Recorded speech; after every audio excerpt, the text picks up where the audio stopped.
Pernahkah kamu merasa rezekimu seret, meski sudah kerja keras siang malam? Pernahkah kamu menahan uangmu karena takut kekurangan, lalu justru kesulitan datang bertubi-tubi? Padahal, mungkin jawabannya hanya satu. Kamu belum percaya bahwa sedekah tidak akan mengurangi harta, justru menambah berkah.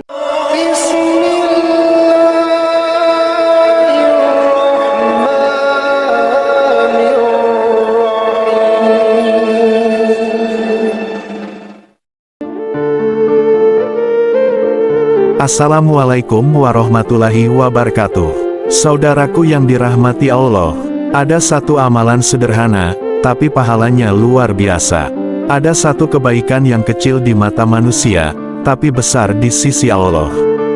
Itulah sedekah. Sedekah yang dilakukan bukan hanya saat lapang, tapi juga saat kita sempit.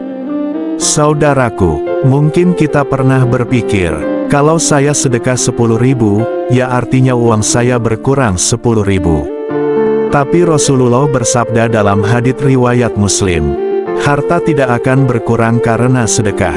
Hadis riwayat Muslim No. 2588. Subhanallah, ini janji Rasul, dan janji Rasul adalah kebenaran.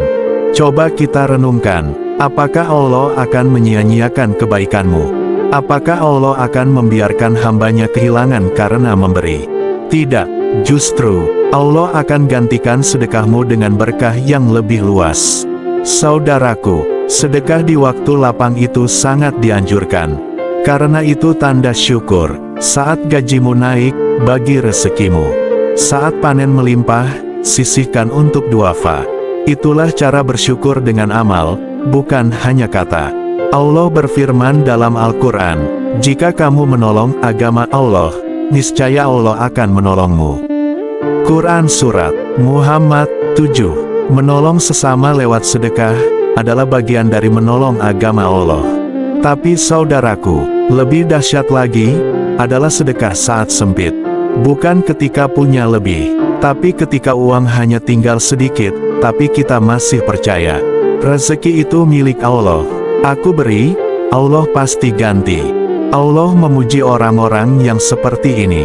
Orang-orang yang menafkahkan hartanya di waktu lapang dan sempit. Quran Surat Ali Imran 134. Inilah derajat iman tertinggi, bukan karena jumlahnya, tapi karena ketulusan dan keyakinan. Kisah Abu Bakar As-Siddiq, saat Rasulullah memerintahkan kaum muslimin untuk bersedekah dalam perang Tabuk. Abu Bakar datang membawa seluruh hartanya. Rasul bertanya, apa yang kau tinggalkan untuk keluargamu? Abu Bakar menjawab, aku tinggalkan untuk mereka, Allah dan Rasulnya. Sementara Umar datang membawa setengah hartanya, dan berkata, hari ini aku kalahkan Abu Bakar. Tapi ternyata, tak pernah ada yang mengalahkan Abu Bakar dalam sedekah dan keikhlasan. Kisah wanita penjual gorengan. Di sebuah kampung sederhana, ada seorang ibu penjual gorengan. Hasil jualannya tak seberapa, tapi setiap Jumat, ia sisihkan satu bungkus untuk disedekahkan ke anak yatim. Satu hari, dia mengalami musibah. Gerobaknya terbakar, namun tanpa diduga, beberapa hari kemudian, ada donatur yang datang dan membelikannya gerobak baru dan modal usaha. Dari mana datangnya pertolongan itu? Dari Allah, lewat sedekahnya yang kecil, tapi penuh keikhlasan.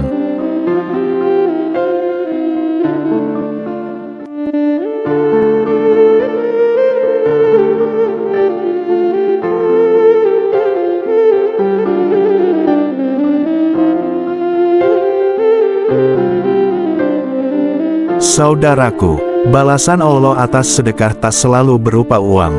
Kadang, kesehatan yang stabil, anak yang solih, hutang yang lunas tanpa disangka, jiwa yang tenang, masalah yang hilang tiba-tiba. Rasulullah bersabda, sedekah itu dapat memadamkan dosa sebagaimana air memadamkan api. Hadis riwayat Tirmidzi. Saudaraku, jangan tunggu kaya baru sedekah. Jangan tunggu punya lebih, karena bisa jadi justru sedekah itu yang akan membuka pintu rezeki. Syaitan menjanjikan kamu kefakiran dan menyuruh kamu berbuat keji. Sedang Allah menjanjikan ampunan dan karunia darinya. Quran Surat Al-Baqarah 268. Syaitan menakut-nakuti kita dengan kemiskinan. Tapi Allah menjanjikan ampunan dan keberkahan. Pilihan ada di tangan kita. Saudaraku yang saya cintai karena Allah, sedekahlah, sekecil apapun itu. Karena mungkin bukan jumlahnya yang Allah lihat, tapi keikhlasan di baliknya. Bersedekahlah di waktu lapang dan sempit. Karena itulah tanda kita yakin kepada Allah. Yakin bahwa Dia Maha Memberi, Maha Mengganti, dan Maha mengangkat derajat hamba-hambanya. Mari kita amalkan hadis ini dengan hati yang yakin. Harta tidak akan berkurang karena sedekah. Hadis riwayat Muslim. Semoga setiap rupiah yang keluar menjadi jalan kita menuju surga. Wassalamualaikum warahmatullahi wabarakatuh.